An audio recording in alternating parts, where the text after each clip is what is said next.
Malapit ang binaril sa ulo ang isang lalaking sangkot umano sa iligal na droga sa Cebu.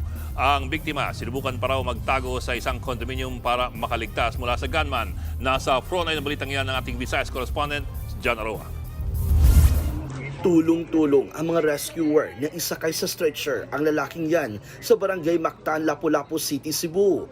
Sa harap ng guardhouse ng isang kondominium, malapitang binaril ang biktima sa ulo. Base sa investigasyon, hinarang raw ng gwardya ang biktimang nakamotor. Nagpupumilit kasi siyang pumasok sa kondominium kahit walang ID. Biglang lumapit ang isa pang rider na lalaki sabay bunot ng baril at pinaputukan ang biktima sa ulo. Tumagos ang bala sa kanyang noo, kaya critical ngayon ang lalaki sa ospital. Sa investigasyon naman ng Lapu-Lapu City Police, isang online gamer ang biktima na sumasideline daw bilang tulak ng illegal na droga. Isa sa mabigat na motibo na tinitignan natin is yung about sa unsiyan sa droga.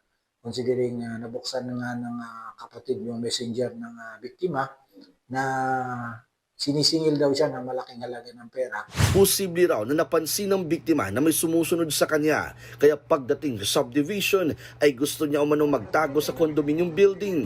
Pinuntahan ng News 5 ang pinangyarihan ng pamamaril, ngunit walang gustong magbigay ng pahayag. Bago na rin ang gwardya sa kondo at umalis na raw ang nakatokang gwardya noong mangyari ang pamamaril. Tumangging magsalita sa aming kamera ang bagong gwardya, pero kwento niya sa News 5, pinagbantaan daw ng gunman ang lumang gwardya kung magsusumbong. Patuloy ang pagtugis sa sospek.